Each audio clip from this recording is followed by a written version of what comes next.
They plundered lands from Central Asia to North America and defeated the armies of the greatest empires. They spread the lore of the sword while trading and raiding from the Arctic Circle to the Mediterranean Sea. Their tactics and weapons were the most advanced of their time.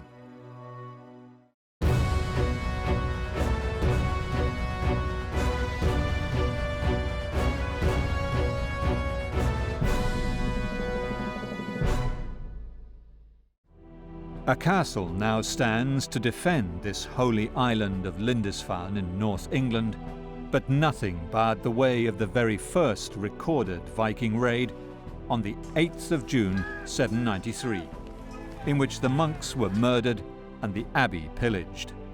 The attack is considered today as the first of the Viking era, but, as we shall see, the Vikings plundered other parts of Europe for centuries beforehand.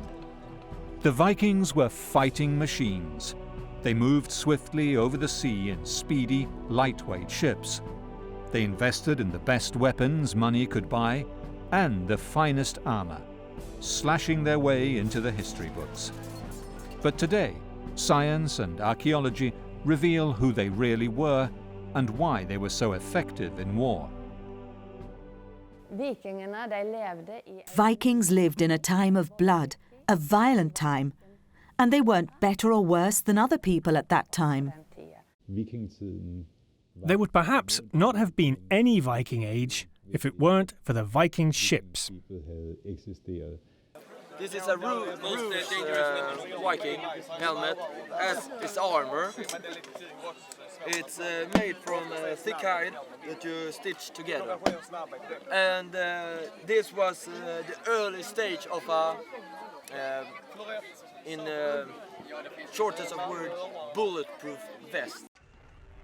The Vikings went into battle equipped to kill.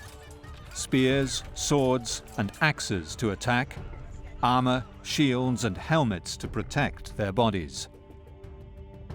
Their secret weapon was the ship, which carried Nordic warriors all the way from their Scandinavian homes to lands of conquest, from modern-day Russia to the North Atlantic islands and the Americas.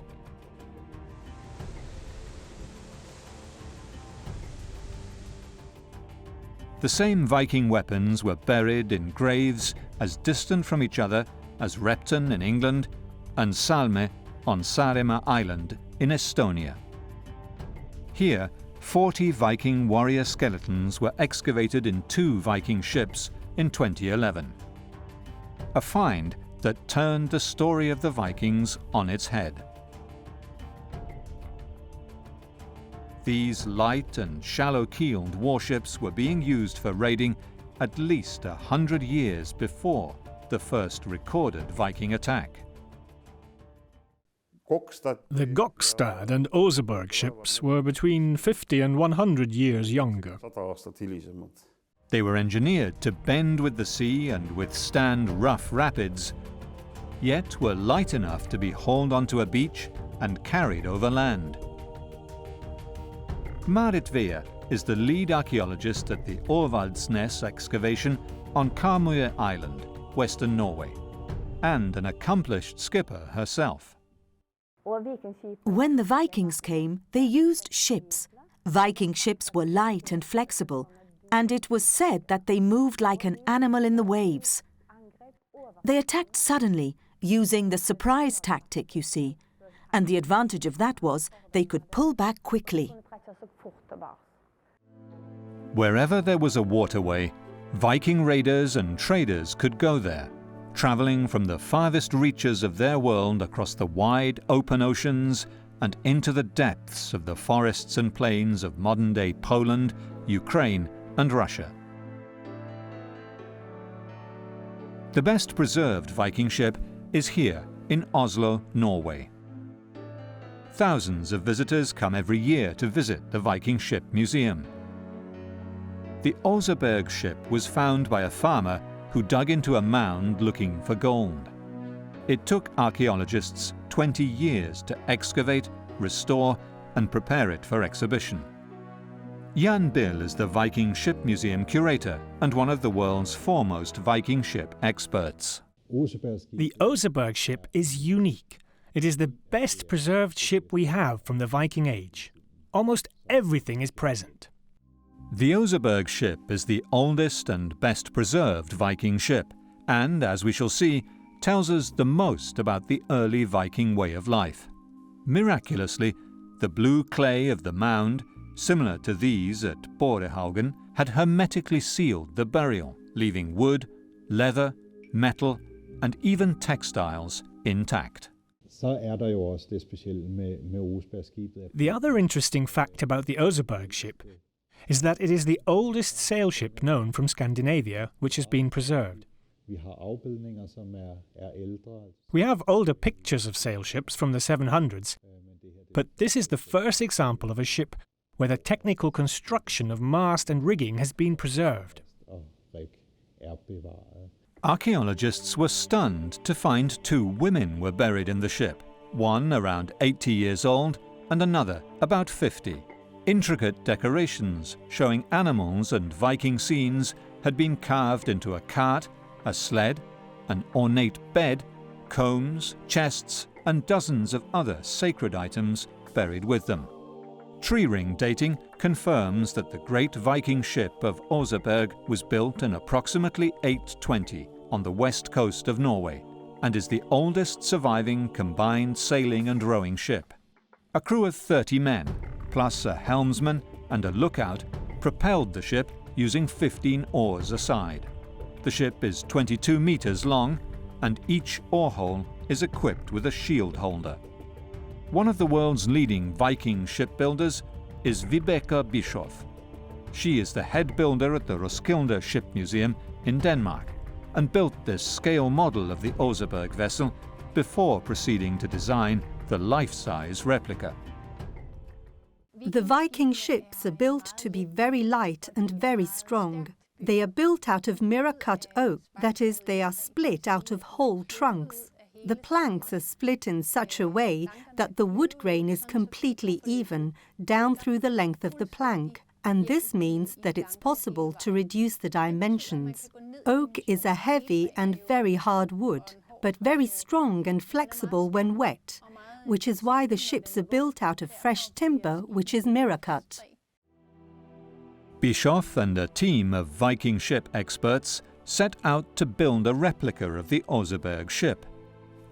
After several setbacks, including one replica sinking, she started the project again, and in 2010, artisans and scholars began using ancient methods and local materials to make the planks and reconstruct the Saga Oseberg over the course of 2 years, using the same wood-carving tools and techniques the Vikings employed to build the Oseberg ship 1,000 years before. The team rebuilding the Oseberg ship in Norway worked feverishly through 2 winters to finish the new replica ship. In the spring of 2012, the finishing touches were put on the Saga Oseberg. Finally, in June of the same year, an inauguration celebration was held before the entire Tønsberg community and Norwegian royalty, and the replica was launched with great fanfare from its building site at Tønsberg Harbour Promenade. As we shall see, the ship represented more than just a unique naval technology.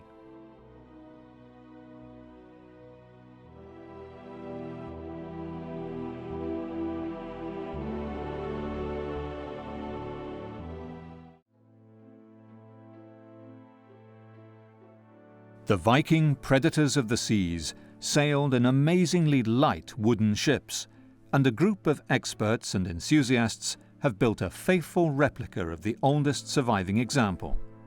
In Tønsberg, Norway, the crew and artisans who have worked so hard to build the replica Saga Oseberg have come to take her out for a sail in the Oslo Fjord.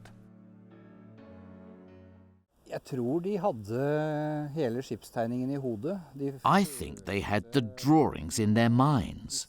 They felt the ship and knew how the ship would turn out.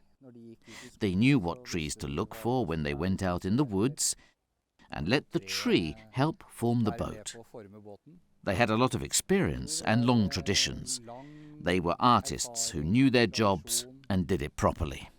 De var kunstnere som kunne jobben sin og som gjorde den til fulle.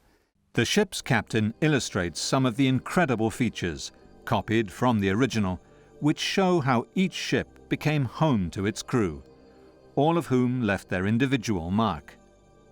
The owner of the ship was a revered lady, according to recent forensic investigations.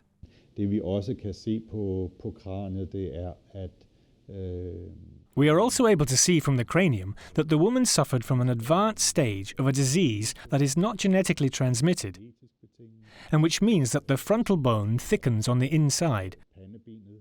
This creates a pressure on the brain that alters the body's hormone production.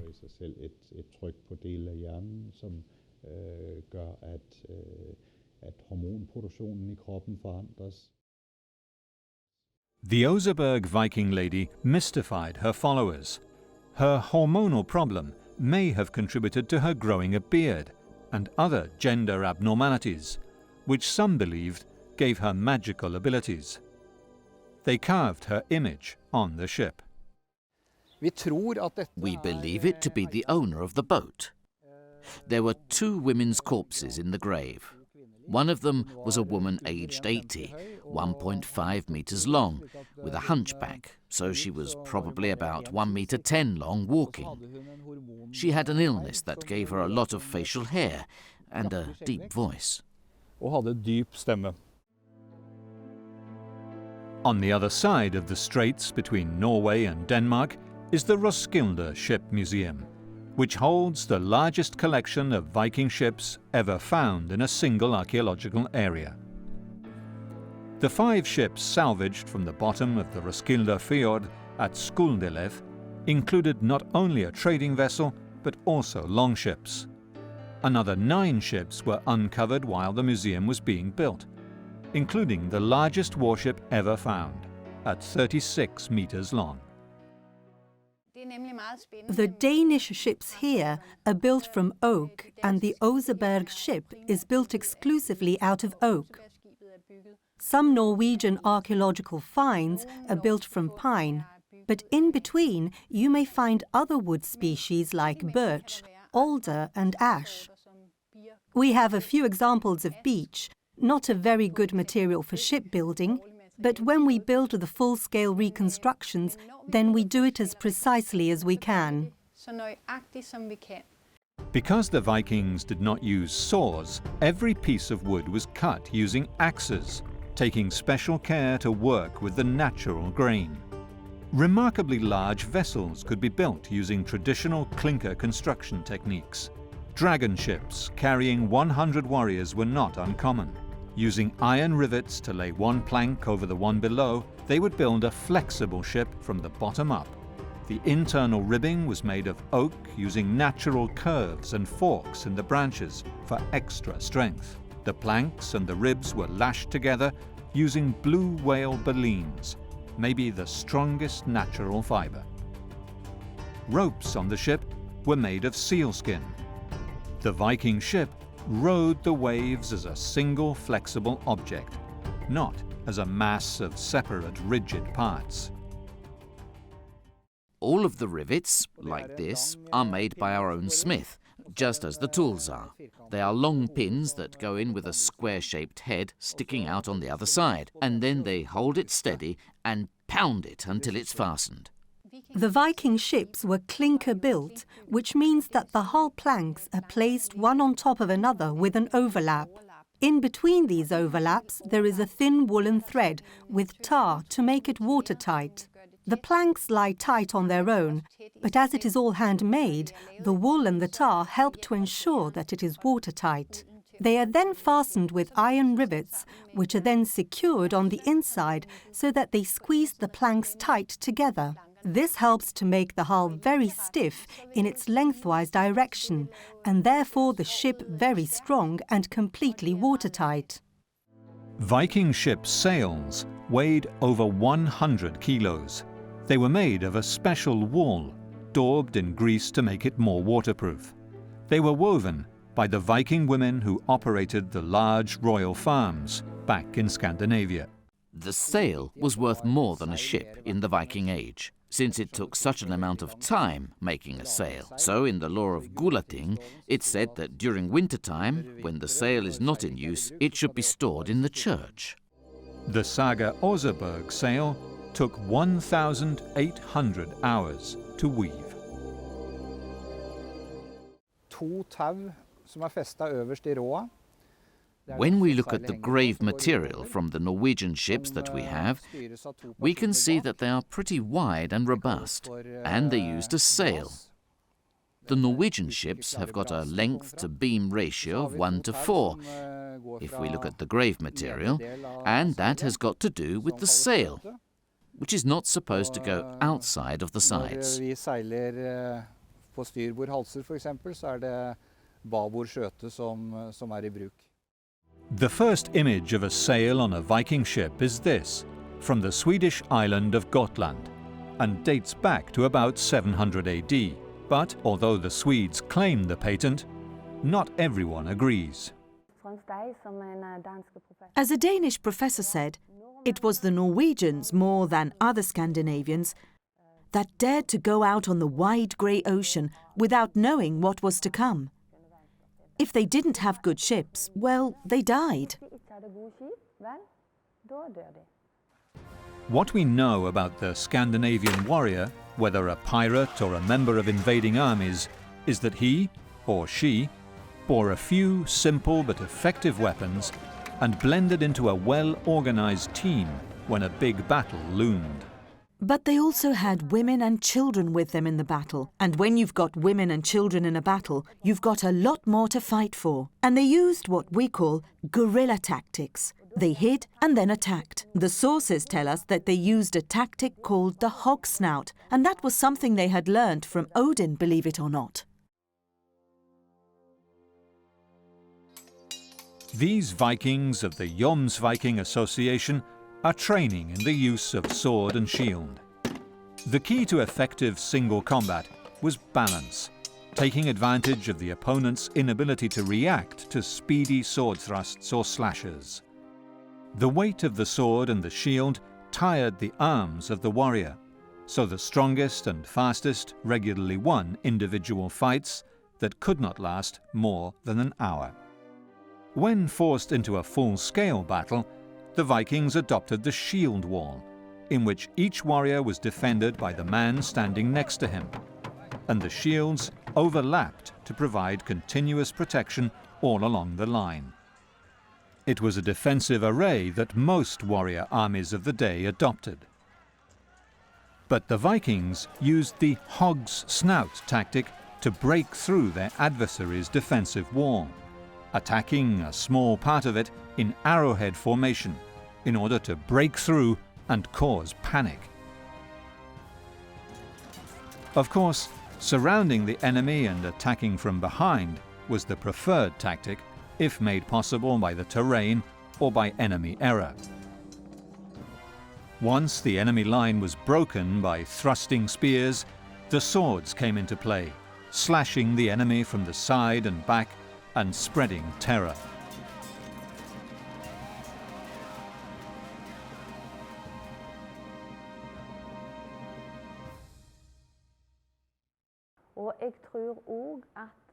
One never knew where they might turn up. They were heathens, and this in itself instilled terror. Sources tell us that they used scare tactics to spread fear and panic. And we hear from British sources that the Vikings were considered a punishment from God. And it's obvious that you get pretty helpless under those circumstances.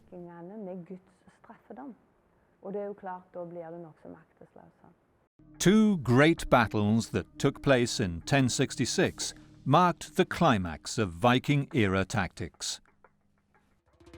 At the Battle of Stamford Bridge in England, the Saxon army defeated the invading Vikings when they broke through the shield wall of the Scandinavian force, which had left its armour on its ships. Only 3 weeks later, the same Saxon army was defeated by the Normans at Hastings, a battle described in detail on the Bayeux tapestry held in France. This time, the Saxon shield wall broke when they believed, mistakenly, that the attacking Normans were in retreat. Safety lay in a disciplined defensive array. In Volen, modern-day Vikings from all over the world meet to take part in reenactments of Viking battles and buy weapons and armour that have been faithfully reproduced on the basis of grave finds, which means that they are probably better equipped than most warriors of the Viking Age. Every Scandinavian soldier was required to have a spear and a shield. Eventually, the most basic survival tool, the axe, also became a formidable weapon of war. Spearheads found in graves were of many different kinds. The spear could be used as a throwing and as a thrusting weapon. Volen was probably the site of ancient Jomsborg, the military base of the elite Viking mercenary unit. By all accounts, they were a well-equipped and trained military force, a private army for hire. They were staunchly pagan. This runestone on the island of Öland off the Swedish coast commemorates a Jomsviking who died in battle. It is the only one to mention the pagan god Odin. Wojciech Filipiołak is the director of the Volen excavations. The written source says that Jomsborg was a huge city on the South Baltic Sea at that time and describes the events in this place at that time.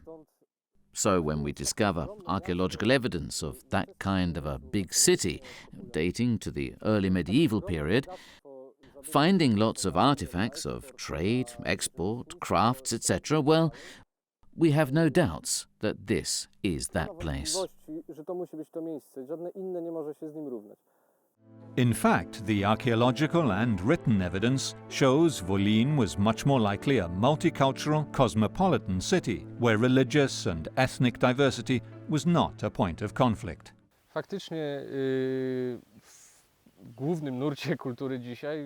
In our culture now, the popular image of the Vikings is unfortunate, with horned helmets, who were cruel people who only attacked others. But the truth is, they were not only pirates. They were also tradesmen, colonizers, and they were in every trade hub in the north of Europe, here as well. Probably they were a great people. Whether this was the legendary Jomsborg or not, Volen was just one of the gateways into the immense riches of the Central European plain, via the wide rivers that cut from the Baltic to the Black Sea, where fearless adventurers could make their fortune and leave their cultural mark. The Vikings raided and traded all along the Baltic coast for centuries before they attacked England, and the Viking ships of Salme on Saaremaa Island in Estonia tell a tale of war and death. Riley Alme is an anthropologist who worked on the Saaremaa skeletons, all gathered together in little grey boxes. Her job is to work out how they died. I think that during battle he fell down. He was attacked from behind, and maybe he fall down. He was fighting probably because the cuts are in his right upper arm. But in my opinion, this upper arm or the hand was somehow fixed, because you cannot make the strokes like this, that they are in the same angle, more or less. And finally I found this calcaneus, one of the bones in the foot. I show you. Which also means that he should have been lying or something, because the hit is somewhere here. And of course the final has been this decapitation, in my opinion. mõõkasid oli kahte tüüpi. Üks osa nendest olid kaheteralised. Most of what we found were weapons, especially swords. There were two types. The first was double-edged, which was the most advanced technology for that period. They were made using damask steel, so the center part of the sword was damask plate, and the outer part was welded to it, soft iron and strong steel, and then the blade was twisted, so that it became very flexible and strong.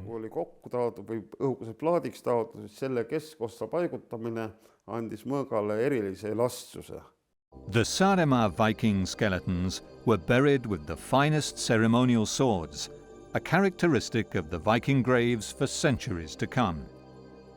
Only the richest weapons accompanied the warrior to Valhalla. Now, here we have a very nice sword handle detail, and it's a bit different from the others. We can see a very nice symbol in the form of a two-faced animal. It is possible that it was the mythical hunter, the son of Loki, called Fenrir, with a human face and animal hands.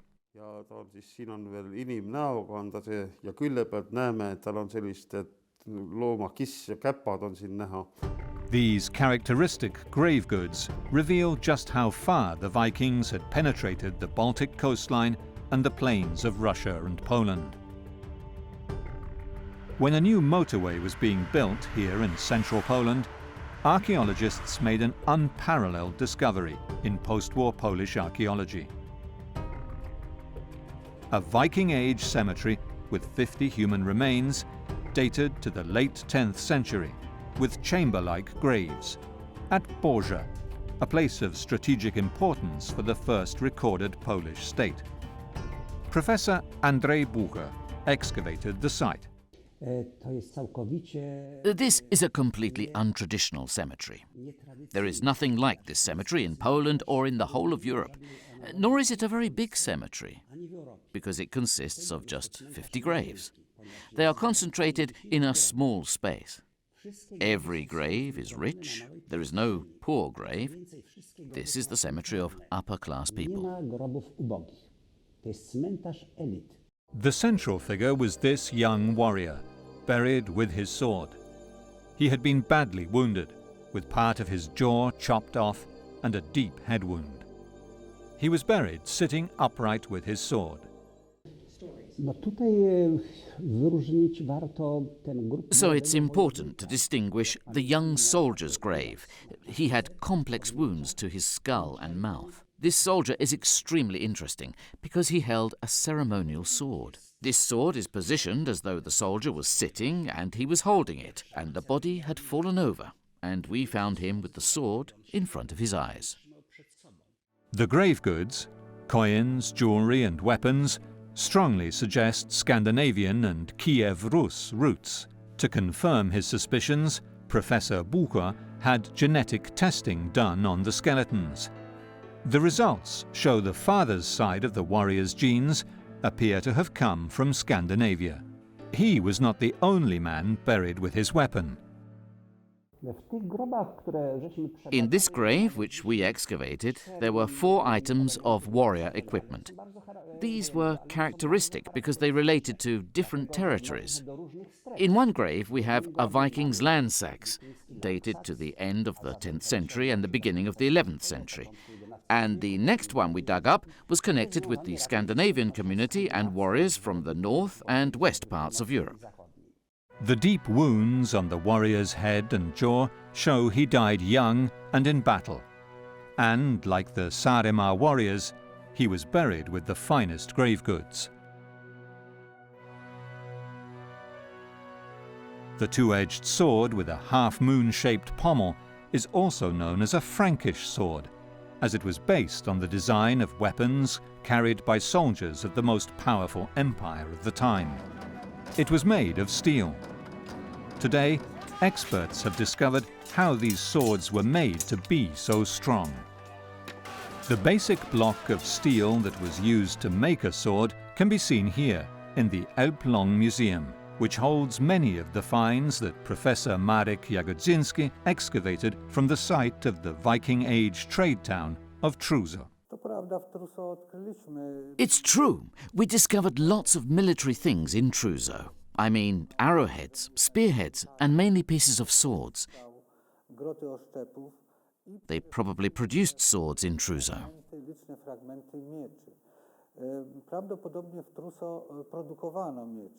These blocks of steel were the basic starting point for a Viking sword.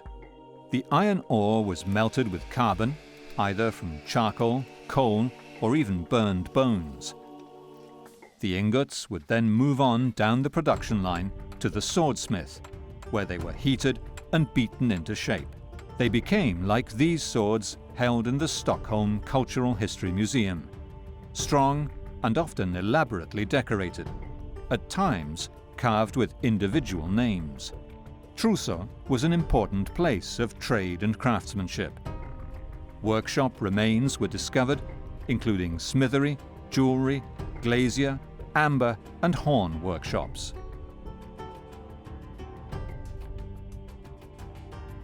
Swords made here were prized, and often those buried with warriors were deliberately bent out of shape to dissuade grave robbers.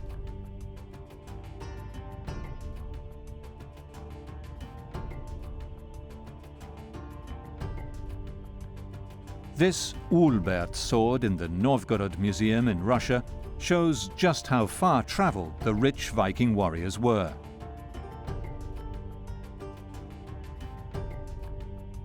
It was made in the heart of the Frankish Empire, in Germany. The Vikings sought the best swords on the market, even if selling a sword to a Viking was a capital offence in the empire.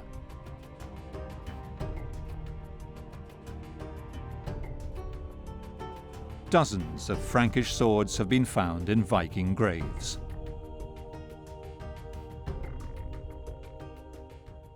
Krótki miecz jednoręczny. This sword is short and one-handed, which was common in the early Middle Ages. It's a very good weapon, very solid and very effective. Everybody wanted to have it because swords were very rare, and there were not many in that time because they were expensive. Swords were made of iron and steel. The sword had a very high impact force because when the tip of the sword hits the back of the enemy head, it imparted a weight of 1.5 to 2 tons per square centimetre. Pomiędzy 1,5 a 2 tony na centymetr kwadratowy.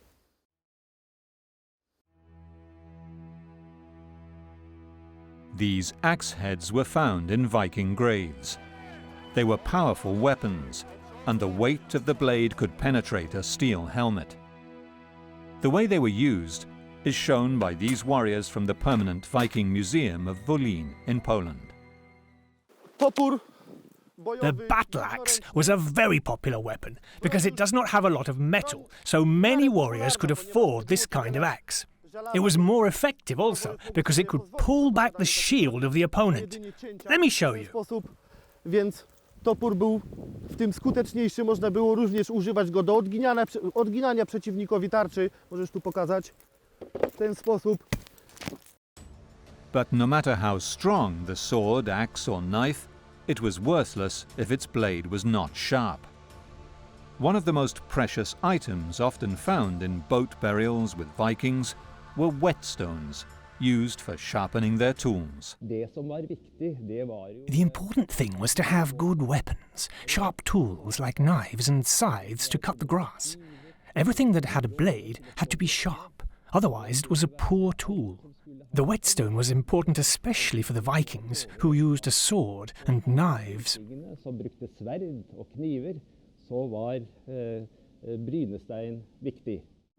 Using quartzite found only here in the Telemark region, the Vikings industrialized the production of whetstones, trading them out of the country as ballast in their ships and returning with other goods. We know that the Vikings used the whetstones with other tools. They hung from the belt, and we've got examples of it. The whetstones were used and hung in the belt together with weapons, in special sheaths, leather sheaths and skin sheaths, so that they always were ready to sharpen their weapons, make the weapons sharp.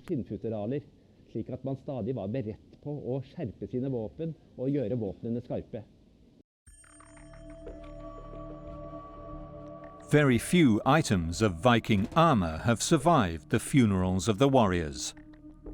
Chainmail was costly to make, each ring forged and closed around another by hand and one by one. It was also heavy to wear, weighing 15 kilos at least for a full coat. Plate armor was even heavier.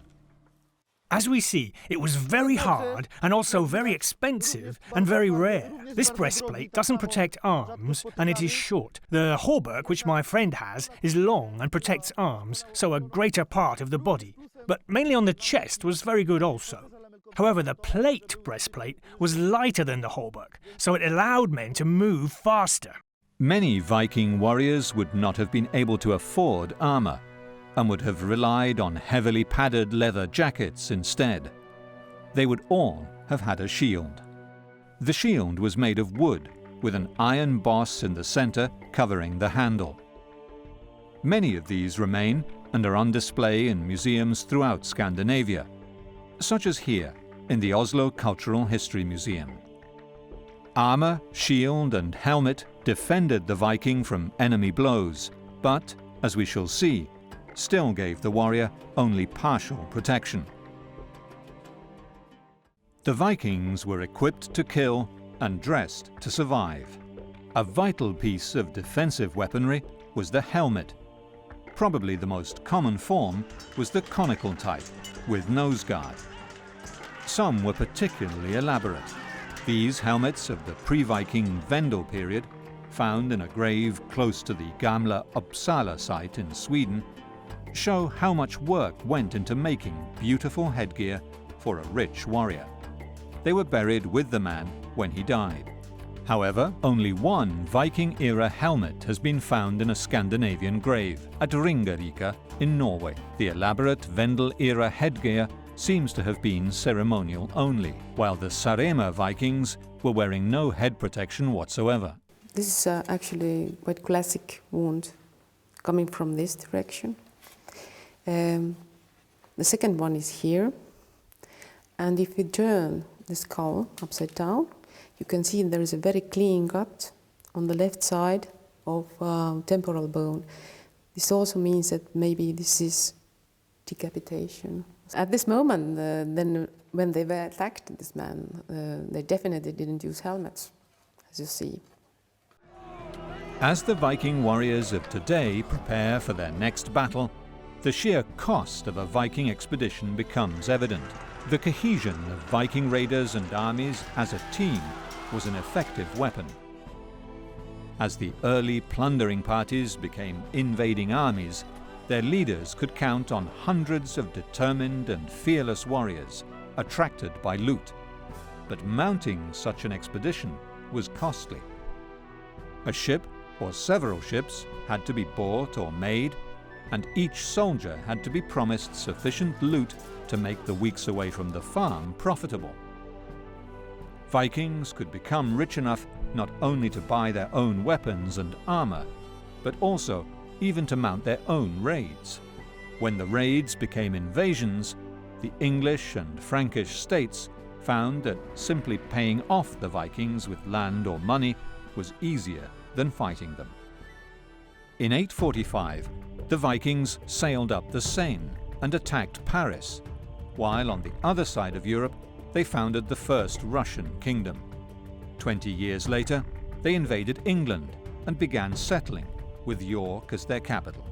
In 885, they besieged Paris, and in 911 were given France's western coastline to rule over. On the other side of Europe, they controlled the rivers of Russia and captured Constantinople by carrying their ships overland. The investment in military technology paid off. Now, massive profits from the south flowed into Scandinavia, while new power bases were established in the west. The Arab chronicler Ahmud al-Fatlan encountered the Vikings of the Volga, known as Rus, in the 10th century, and described their pagan rituals and another frightening aspect of their culture. They were tattooed from head to foot.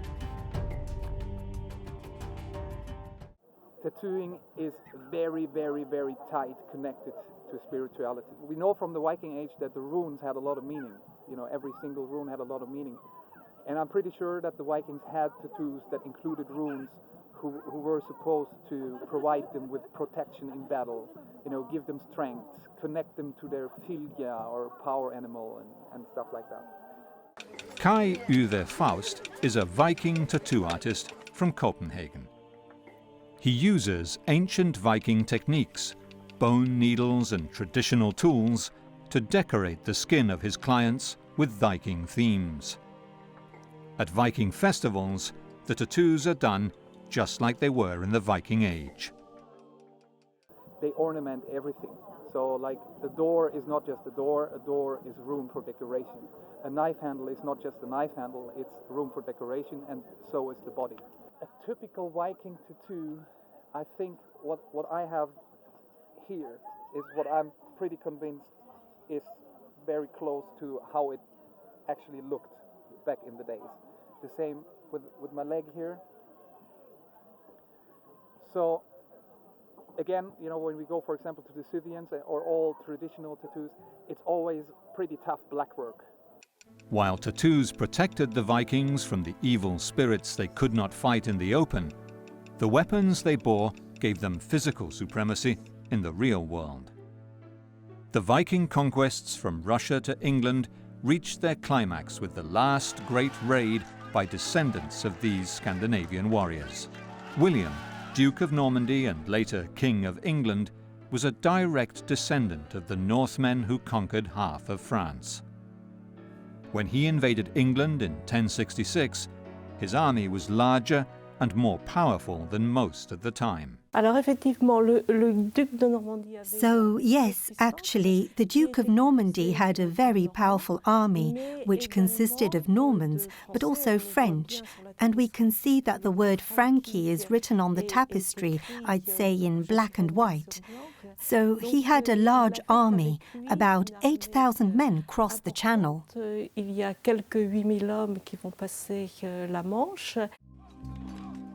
The Bayeux Tapestry was a celebration of the Norman invasion, which represented the ultimate stage of development of the Viking raid.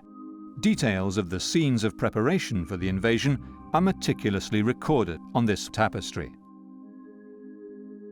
The investment in troops and equipment matched the prize that William and his lords were pursuing.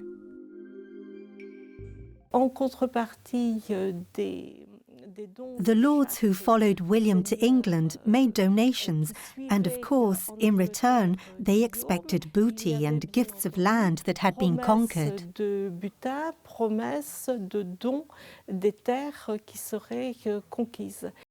The Bayeux Tapestry is a remarkable representation of late Viking Age ships, weapons and war.